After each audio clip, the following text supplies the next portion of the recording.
ये कहानी काल्पनिक है। हम किसी भी तरह के अंधविश्वास को बढ़ावा नहीं देते हैं। इस कहानी के सभी पात्र और घटनाएं भी काल्पनिक हैं।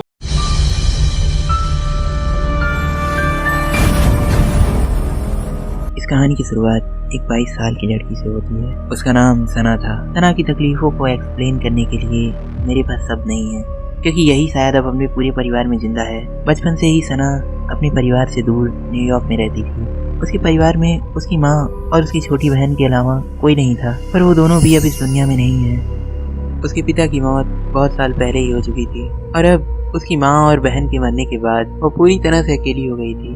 सना को पढ़ाई पूरा किए हुए 3 साल हो गया था। अपना गुजारा करने के लिए उसे एक स्कूल में टीचर की नौकरी भी मिल गई थी। दरअसल ये नौकरी उस स्कूल के ओनर के बेटे की वजह से मिली थी। उस लड़के का नाम राहुल था। राहुल एक अच्छा और नरम दिल लड़का था। वैसे उसका परिवार काफी अमीर था, पर वो कभी इस चीज का दिखावा नहीं करता था। तो कहते हैं ना कि हर इंसान में कोई ना कोई कमी जरूर होती है। राहुल में भी एक कमी थी। उसे कोई धोखा दे ये उसे बिल्कुल भी बर्दाश्त नहीं होता था। राहुल सना से बहुत प्यार करता था, पर शायद सना के दिल में राहुल के लिए ऐसा कुछ भी नहीं था। वो सिर्फ उससे प्यार करने का दिखावा करती थी। राहुल सना से शादी करना चाहता था और उसने उसे शादी के लिए कई बार प्रपोज भी किया था, पर बेचारी सना खुद को राहुल के एहसानों तले दबा देखकर उसे चाह कर भी मना नहीं कर पाती थी। पर जब भी राहुल सना को प्रपोज करता था या फिर उसके करीब जाने की कोशिश करता, राहुल की माँ उन दोनों के बीच दीवार बनकर खड़ी हो जाती थी, क्योंकि राहुल की माँ इंटर रिलीजियस मैरिजेस के सख्त खिलाफ थी। उसकी माँ उस स्कूल की मैनेजिंग डायरेक्टर थी। सिर्फ अपने बेटे के कहने पर ही उन्होंने सना को वहाँ पर टीचर की नौकरी दी थी, पर वो सना को बिल्कुल भी पसंद नहीं करती थी। जैसे जैसे दिन बीतता जा रहा था वैसे वैसे सना राहुल की माँ की आंखों में कांटे की तरह चुभने लगी थी। राहुल जानता था कि उसकी माँ सना को कभी नहीं अपनाएगी, इसलिए आए दिन माँ बेटे में इस बात को लेकर झगड़े होने लगे थे। न्यूयॉर्क में सना एक कॉलोनी में रहती थी। 4th floor room number 34। उसके ठीक नीचे यानी कि 3rd फ्लोर पर रूम नंबर 24 में कोई 2 दिन पहले रहने आया था। एक सुबह सना अपने किचन में खड़ी कुछ बड़बड़ा रही थी कि तभी उसके फोन पर उसकी रूममेट कृतिका का मैसेज आया। वो बिल्डिंग में आ चुकी थी। अचानक एक बार के लिए पूरी बिल्डिंग जोर से हिली। तभी गुस्से में चूर कृतिका वहां पर आ पहुंची। कृतिका ने कहा, वो लड़का आतिफ हमारा नया पड़ोसी, उसने फिर एलिवेटर का दरवाजा खुला छोड़ दिया। सना ने कृतिका की बात अनसुना करते हुए उससे पूछा, क्या तुमने वो अर्थक्वेक नोटिस किया? सना की इस बात को सुनकर कृतिका उसे ताज्जुब भरी नजरों से देखने लगी। कृतिका ने कहा, अर्थक्वेक? और यहाँ तुम्हारा दिमाग तो ठीक है ना? ये न्यूयॉर्क है जो कि अर्थक्वेक जोन में आता ही नहीं, तो यहाँ पर अर्थक्वेक कैसे आ सकता है? सना ने कहा, ये आवाज कहाँ से आ रही है? जल्दी बाहर चलो कृतिका। वो दोनों बालकनी में खड़ी नीचे 3rd फ्लोर के उस कमरे को देख रहे थे कि तभी फिर एक बार बिल्डिंग जोर से हिलने लगी। सना ने डर भरी आवाज में कहा कि वो नीचे उस कमरे में जाएगी ताकि वो पता लगा सके कि आखिर वहाँ पर हो क्या रहा है। कृतिका ने सना को वहाँ न जाने की सलाह दी। उसने कहा कि हो सकता है कि तुम वहाँ पर जाकर खुद को किसी बड़ी मुसीबत में डाल लो। कृतिका के लाख मना करने के बाद भी सना नीचे उस कमरे में चली गई। वहाँ पहुँचने के बाद सना ने आवाज़ लगाई, hello, can you hear me? क्या कोई यहाँ पर है? तभी आतिफ गुस्से में झुंझलाते हुए वहाँ आया। उसने जोर से चिल्लाकर सना से पूछा, तुम यहाँ पर क्या कर रही हो और तुम अंदर कैसे आई? दरवाजा खुला था तो मैं अंदर आ गई, सना ने कहा। आतिफ ने गुस्से में कहा, तो अगर किसी का दरवाजा खुला हो तो क्या तुम उसके कमरे में घुस जाओगी? ये बात अब सना के दिल पर लग गई थी। उसने गुस्से में कहा कि भलाई का तो जमाना ही नहीं रहा। मैं तो सिर्फ यहाँ देखने आई थी कि तुम्हारे कमरे से ये भूकंप जैसे झटके क्यों आ रहे हैं, और कहीं तुम्हें कुछ हुआ तो नहीं? आतिफ ने कहा, तुम्हें मेरी चिंता करने की कोई ज़रूरत नहीं है। सना ने तीखी आवाज़ में पूछा, एनीवेज तुम्हारे रूम से ये भूकंप जैसे झटके क्यों आ रहे थे? आतिफ ने कहा, वो मैं कुछ फर्नीचर को सही कर रहा था। सना को ये बात बहुत अजीब लगी। उसने आतिफ पर शक करते हुए कहा कि फर्नीचर ठीक करने से तो इतनी तेज आवाज़ और झटके नहीं आते। इसके बाद आतिफ सना से फ्लर्ट करने लगा। सना बिना कुछ कहे गुस्से में वहाँ से निकल गई। एक रात सना और कृतिका बालकनी में खड़ी थी कि तभी आतिफ के कमरे में किसी की बात करने की आवाज़ें सुनाई दी। सना को ताज्जुब हुआ क्योंकि आतिफ वहाँ उस बिल्डिंग में अकेला रहता था। वो दोनों नीचे उसके कमरे की खिड़की के पास गईं। सना ने उस खिड़की से अंदर झांक कर देखा। सना ने देखा कि एक करीब 65 साल का बूढ़ा इंसान जिसने पुलिस की वर्दी पहन रखी थी, वो देखने से कोई सीनियर पुलिस ऑफिसर लग रहा था।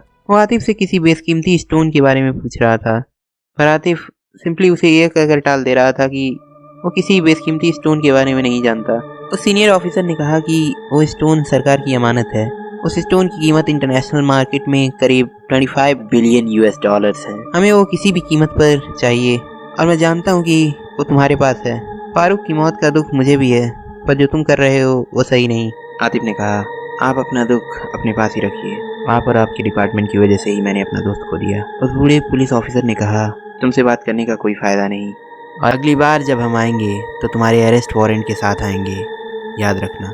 उस ऑफिसर के जाने के बाद सना ने कृतिका से कहा, बहुत दुख की बात है कि आतिफ ने अपना दोस्त खो दिया और शायद उसका ये बर्ताव अपने दोस्त के खोने के गम की वजह से ही है।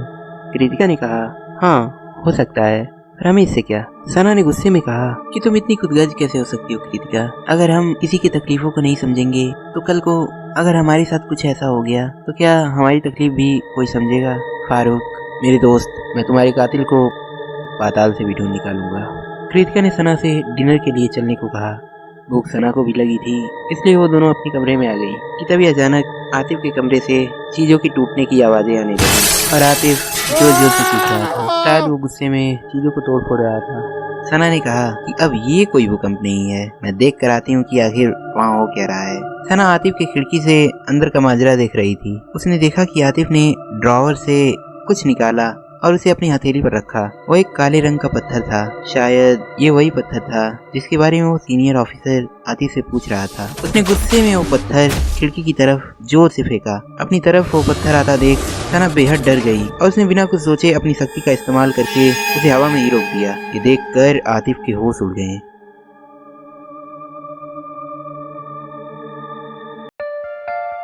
आतिफ ने कहा, ये क्या था और ये हुआ कैसे। वो सना की तरफ विस्मय भरी नजरों से देख रहा था। सना के पास अब वहाँ से भागने के अलावा और कोई रास्ता नहीं था, पर शायद अब बहुत देर हो चुकी थी क्योंकि आतिफ ने वो सब कुछ देख लिया था जो सना हमेशा से सबसे छिपाना चाहती थी। सना जल्दी से अपने कमरे में आई और दरवाजा बंद कर लिया। वो बहुत डर गई थी क्योंकि वो बिल्कुल नहीं चाहती थी कि कोई इंसान उसे अपने असली रूप में आते हुए देखे। उसने कृतिका से कहा कि हमें ये जगह आज ही छोड़ना होगा। अभी वो कृतिका से बात ही कर रही थी कि तभी डोरबेल बजा। इससे पहले कि सना कृतिका को रोक पाती, उसने तुरंत दरवाजा खोल दिया। आतिफ अंदर आया और उसने सना से तुरंत पूछा वो सब क्या था। सना खुद को बचाने के लिए बातें बनाने लगी। सना ने कहा, क्या हुआ, तुम ऐसा क्यों कह रहे हो। आतिफ ने कहा, मुझे बेवकूफ़ बनाने की कोशिश मत करो। सना ने कहा, तुम क्या कह रहे हो, मुझे कुछ समझ में नहीं आ रहा। आतिफ ने कहा, मुझे इसका जवाब चाहिए कि तुमने उस पत्थर को हवा में ही कैसे रोक दिया। तभी बीच में कृतिका ने टोकते हुए कहा, शायद मेरा यहाँ पर रहना ठीक नहीं, इसलिए मैं बाहर ताज़ी हवा लेने जा रही हूँ।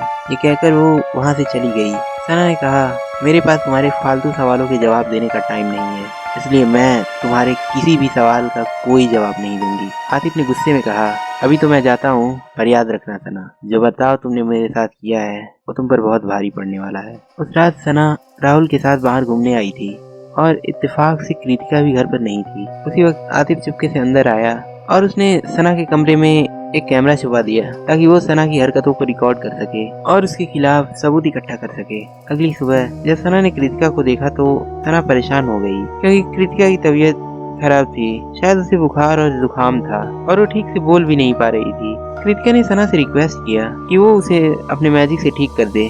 पहले तो सना ने मना कर दिया पर फिर उससे कृतिका की हालत देखी नहीं गई, इसलिए सना ने कृतिका को अपने मैजिक से ठीक करने के लिए हाँ कह दिया। उसने तुरंत अपने मैजिक से सना को नॉर्मल कर दिया, पर शायद ये उसकी सबसे बड़ी भूल थी क्योंकि आतिफ ने अपने स्पाई कैमरे में सब कुछ रिकॉर्ड कर लिया था।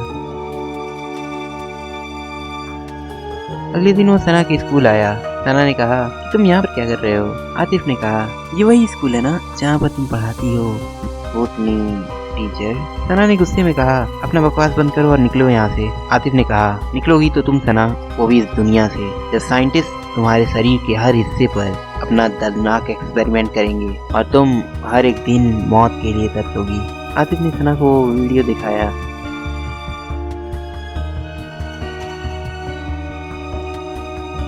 सना ने डरते हुए कहा, आखिर तुम मुझसे चाहते क्या हो, मैंने तुम्हारा क्या बिगाड़ा है, प्लीज मुझे चैन से जीने दो। आतिफ ने कहा, मैं तुम्हें कोई नुकसान नहीं पहुंचाना चाहता, बस मुझे तुम्हारी एक मदद चाहिए। अब बात करने का ज्यादा समय नहीं है, इसलिए आज शाम को मिलो, मैं तुम्हें बताऊंगा कि तुम्हें करना क्या है। ये कहकर आतिफ वहाँ से चला गया। तभी वहाँ राहुल की माँ आ गई।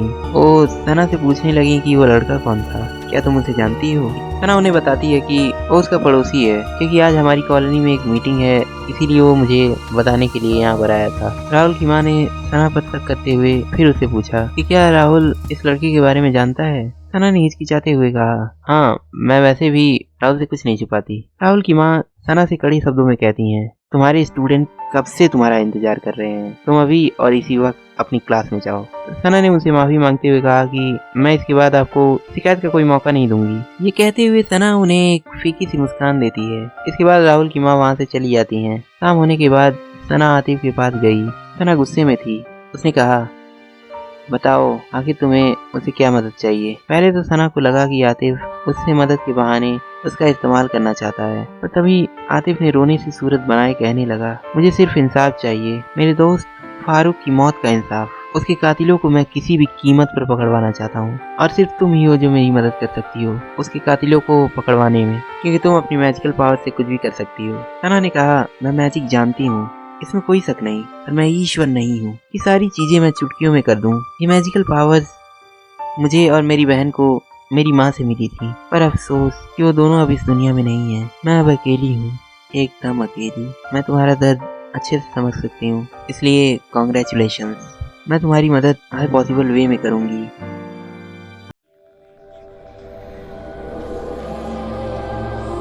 वो लड़का आतिफ, उसकी मदद मत करना।